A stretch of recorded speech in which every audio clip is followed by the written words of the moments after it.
Hello students, आप लोग का शशांक एंड दीपू के यूट्यूब चैनल में बहुत बहुत स्वागत है। इस वीडियो में हम लोग एंगल के बारे में पढ़ेंगे। और एंगल जो होता है वो हर एग्जाम के लिए इम्पोर्टेंट है, चाहे वो कॉम्पिटिटिव एग्जाम का कोई भी एग्जाम ले लीजिए जहां मैथ आता है।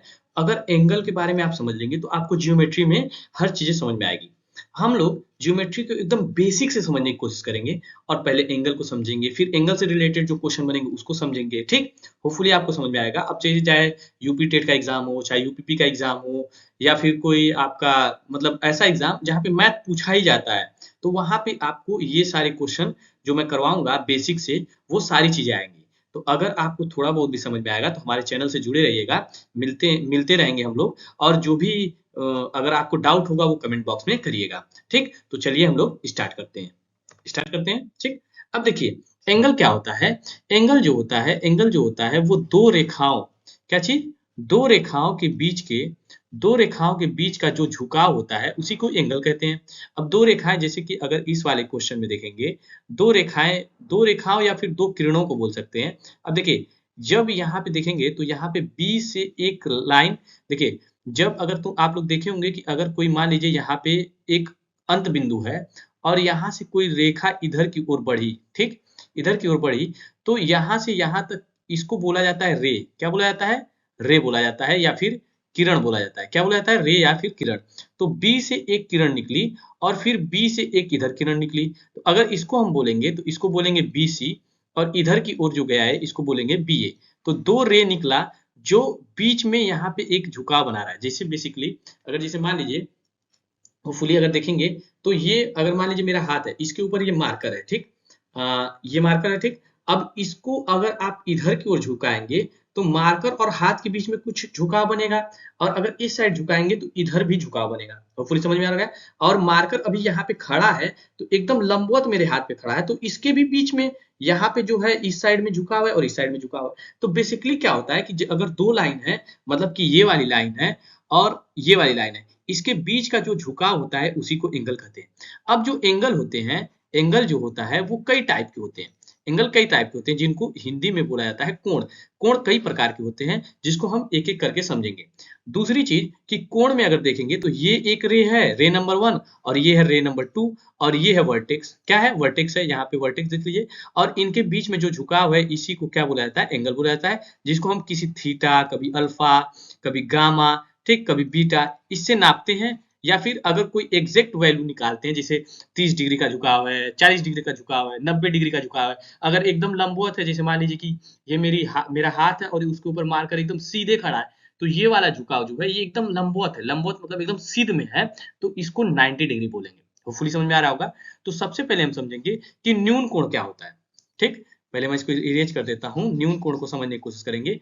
अब न्यून कोण होता क्या है बेसिकली, कि वह कोण जो शून्य कोण से बड़ा हो और सम कोण से छोटा हो। शून्य कोण से बड़ा का मतलब यहाँ पे 0 डिग्री से क्या हो, 0 डिग्री से बड़ा होना चाहिए, जो थीटा की वैल्यू होगी मतलब एंगल की वैल्यू, और 90 डिग्री से छोटा होनी चाहिए। मतलब कि अगर देखिए ये आपका मेरा हाथ है और उसके ऊपर ये मार्कर है, अगर वो इधर की ओर झुक रहा है तो अगर देखेंगे तो 90 से कम होगा एंगल। 90 से क्या होगा? कम होगा। तो वो वाला जो एंगल बनेगा, वो अगर जैसे मान लीजिए ये वाला रे नंबर 2, और समझने की कोशिश करिए, रे नंबर 2 अगर ये सीधे ऐसे खड़े हो जाती, एकदम सीधे ऐसे खड़ी हो जाती, थोड़ा सा इसको बनाने में दिक्कत हो रहा है, अगर ये एकदम सीधे खड़ी हो जाती तब तो 90 डिग्री का है। लेकिन 90 डिग्री का अगर होगा तब न्यून कोण नहीं होगा। अगर ये वाला जो एंगल है 90 थोड़ा सा इधर इस साइड की ओर बेंड होगा, तो दोनों रेखाओं के बीच में जो कोण बनेगा वो बनेगा न्यून कोण, या फिर इंग्लिश में अक्यूट एंगल बोला जाता है। होपफुली आपको समझ में आएगा। तो अगर आपसे कोई पूछे कि न्यून कोण किसे बोलते हैं या फिर अक्यूट एंगल किसे बोलते हैं, तो आप कहेंगे कि 0 से ज्यादा हो और 90 से कम हो। और उसको मैथमेटिकल फॉर्म में इस तरीके से लिखा जाता है कि थीटा की वैल्यू 0 से ज्यादा होनी चाहिए और 90 से कम होनी चाहिए। ठीक, होपफुली समझ में आया होगा। आगे चलेंगे, आगे चलेंगे तो आपका नंबर आएगा ऑब्ट्यूस एंगल या फिर अधिक कोण। ऑब्ट्यूस एंगल या अधिक कोण। अब देखिए यहाँ पे अगर ये एकदम सीधे यहाँ पे रहता, एकदम सीधे रहता, तब यहाँ पे जो एंगल बनता है ये 90 डिग्री का बन जाता है। लेकिन क्या सीधे है? नहीं है, 90 से थोड़ा सा झुका हुआ है, तो इस वाले एंगल को ऑब्ट्यूस बोलेंगे। और इसको लिखने का तरीका क्या होता है कि थीटा की जो वैल्यू होगी वो 90 से बड़ी होगी, मतलब थीटा जो होगा वो 90 से बड़ा होगा, तो इधर का मुंह खोल दिए। और थीटा की वैल्यू कम होगी किससे? 180 डिग्री से। किससे कम होगी? 180 डिग्री से। तो ऐसे एंगल को अधिक कोण बोला जाता है। तो पहले हम सीखे न्यून कोण, फिर उसके बाद सेकंड नंबर पे हमने सीखा अधिक कोण। ठीक, तो अधिक कोण को और अधिक कोण 180 डिग्री को रिज्जू कोण भी कहा जाता है, स्ट्रेट एंगल, इसको हम लोग बाद में समझेंगे। फिर उसके बाद नंबर आता है रिफ्लेक्स एंगल। रिफ्लेक्स एंगल या फिर बृहद कोण। रिफ्लेक्स एंगल क्या होता है? रिफ्लेक्स एंगल होता है कि अब देखिए, अगर ये रेखा एकदम यहाँ पे सीधे चली जाती, एकदम सीधे चली जाती, तो ये वाला जो एंगल बनता 180 डिग्री का बनता, लेकिन वो 180 से क्या हो गया? नीचे हो गया। तो अगर हमको लिखना होगा रिफ्लेक्स एंगल को, तो मैं लिखूंगा थीटा। थीटा की वैल्यू 180 से क्या हो? ज्यादा हो। 180 से ज्यादा ही है ना, ये तो एकदम 180 सीधे रहती तो 180, लेकिन 180 से ज्यादा है। और किससे छोटा होगा? 360 से छोटा होगा। होपफुली समझ में आ रहा होगा, कोई दिक्कत नहीं हो रही है। ठीक, आगे चलते हैं। आगे देखिए, मैं एक आप लोग के लिए फिगर लगाया हूं कि देखिए, ये है एक्यूट एंगल। एक्यूट एंगल मतलब कि 90 से कम। ये राइट एंगल मतलब एकदम एग्जैक्ट, अगर लंबवत रहेगी कोई रेखा एक दूसरे के ऊपर, तो उसको 90 डिग्री का एंगल। ऑब्टूस एंगल क्या होगा कि आपका 90 से क्या होगा? 90 से ज्यादा होगा और 180 से कम। और एकदम 180 बन गया मतलब एकदम स्ट्रेट एंगल। स्ट्रेट मतलब होता है, स्ट्रेट मतलब एकदम सीधा। तो एकदम सीधा रहेगा तो वो हो जाएगा 180 डिग्री। कितना हो जाएगा? 180 डिग्री। फिर उसके बाद रिफ्लेक्स एंगल। रिफ्लेक्स एंगल आप देख ही रहे हैं कि ये कैसा एंगल है? रिफ्लेक्स है मतलब 180 ज्यादा। कंप्लीट एंगल किसको बोलते हैं? कि अगर पूरा एंगल घूम के वापस वही उसी रेखा पे आ जाए, मतलब एक लाइन है और एक दूसरी लाइन जो यहाँ पे एंगल बन रही थी, ये वापस घूम के इसी पे आ जाए, तो वो वाला जो एंगल बनेगा वो कितने डिग्री का बनेगा? 360 डिग्री का। वो पूरी समझ में आ रहा होगा, कोई दिक्कत नहीं हो रही होगी। आगे चलेंगे। अब कोणों का युग्म। कोणों का युग्म क्या होता है कि जब दो एंगल एक ही, मतलब एक ही का मतलब देखिए, कोणों का युग्म पेयर ऑफ एंगल, ध्यान समझिएगा, pair of angle, pair of angle और आपका एडजेसेंट एंगल, ये दोनों लगभग लगभग एक ही चीज होती है। लगभग लगभग एक ही हम कह सकते हैं, दोनों में कोई दिक्कत नहीं है। अब देखिए, ध्यान समझिएगा, देखिए यहाँ पे एक लाइन है। ठीक, मैं दो फिगर आप लोग को समझाने के लिए लगाया हूं। एक लाइन है और इसके ऊपर एक दूसरी लाइन है। ठीक, और एक दूसरी लाइन है। इन दोनों में, इन दोनों में अगर देखेंगे तो ये वाली लाइन है आपका, ये वाली लाइन है। इन दोनों में ये वाली जो लाइन है, ये वाली लाइन, ये वाली लाइन आपका क्या है? कॉमन है। ये वाली लाइन कॉमन है। अब देखिए, यहाँ पे एक एंगल बन रहा है जिसका नाम एंगल 2 रखा गया है, और एक एंगल बन रहा है एंगल 1। तो एंगल 1 और एंगल 2, ये दोनों पेयर ऑफ एंगल या फिर एडजेसेंट एंगल कहलाएंगे। कोई दिक्कत? समझ में आया? तो अगर कॉमन वर्टेक्स हो और कॉमन साइड हो, मतलब ये वाली लाइन जो है ये कॉमन साइड है, और वर्टेक्स मतलब होता है कि जहां पे एक रेखा दूसरी रेखा से मिले, उसको वर्टेक्स बोलते हैं। तो ये वाला जो है आपका वर्टेक्स है, ये कॉमन है, मतलब कि क्यू की अगर मैं बात करूंगा तो क्यू कॉमन है। और किस में कॉमन है? अगर देखेंगे क्यूपी और क्यू आर दोनों में, अगर मैं इसको लिखूंगा तो कैसे लिखूंगा? क्यूपी और इसको लिखूंगा क्यू आर। तो अब देखिए, क्यूपी और क्यू आर में आपका कौन कॉमन है? क्यू कॉमन है। तो कॉमन अगर वर्टेक्स होगा, कॉमन वर्टेक्स होगा मतलब कॉमन शीर्ष होगा, तो कॉमन शीर्ष अगर किसी में होगा तो एंगल 1 और एंगल 2 या फिर कोई भी, जैसे अगर दो रेखा है और उसमें बनेगा जो भी एंगल बनेगा, तो वो एक दूसरे के बराबर हो जाते हैं। तो उसी को बोला जाता है पेयर ऑफ एंगल या फिर एडजेसेंट एंगल। ठीक, होपफुली समझ में आएगा। एडजेसेंट एंगल को आसन कोण या फिर संलग्न कोण भी कहा जाता है। अगर हिंदी की बात करूं तो इसको आसन्न कोण, आसन्न कोण या फिर संलग्न, संलग्न कोण भी कहा जाता है। होपफुली समझ में आया होगा। इंग्लिश में आप याद रख लीजिए एडजेसेंट एंगल। ठीक, आगे चलते हैं। आगे चलेंगे तो रैखिक युग्म, लीनियर पेयर, कोणों के रैखिक युग्म। अब ये बहुत इंपॉर्टेंट है, मतलब कि ये इतना इंपॉर्टेंट है कि अगर इसको आप समझ लिए तो बहुत सारे क्वेश्चन आपके सॉल्व हो जाएंगे। अब देखिए, कोई भी एक रेखा, यहाँ पे देखिए ये ए बी और सी, देखिए यहाँ से बी से और सी की तरफ एक रेखा गई है और बी से ए की तरफ रेखा गई है। इसके बीच में एक कोण बन रहा है डी। ठीक, तो अगर मुझको इसको लिखना रहेगा तो हम कभी भी एंगल को लिखते हैं तो ए बी और डी, मुझको ये एंगल लिखना है तो बी जो बीच में रहता है उसी का नाम बीच में रखा जाता है। तो ये वाला एंगल बनेगा angle A B D, A B D, ये मान लीजिए एंगल 1। और एंगल डी बी सी या फिर सी बी डी, कोई दिक्कत नहीं, दोनों तरीके से नाम लिखा जा सकता है। सी बी डी भी रख सकते हैं और डी बी सी भी रख सकते हैं। इसको मान लीजिए मैं एंगल 2 रख देता हूं। तो एंगल 1 और एंगल 2 को जोड़ेंगे तो 180 डिग्री होगा। अब कैसे होगा? तो आप कहेंगे कि ये होगा कि लीनियर पेयर एंगल से। किससे होगा? Linear pair angle. अब कहेंगे सर लीनियर पेयर एंगल का मतलब क्या होता है? मतलब लीनियर पेयर का मतलब होता है, लीनियर मतलब सीधा, अब पेयर मतलब होता है जोड़ा। मतलब दो जोड़ा है ना, एक और दो, मतलब एक जोड़ा है ना, एक और दो, और एंगल, एंगल मतलब कोण, मतलब कोणों का ऐसा जोड़ा जो सीधे हो, सीधे रेखा पे हो, तो उसका योग मतलब उन दोनों को जोड़ेंगे तो 180 डिग्री होगा।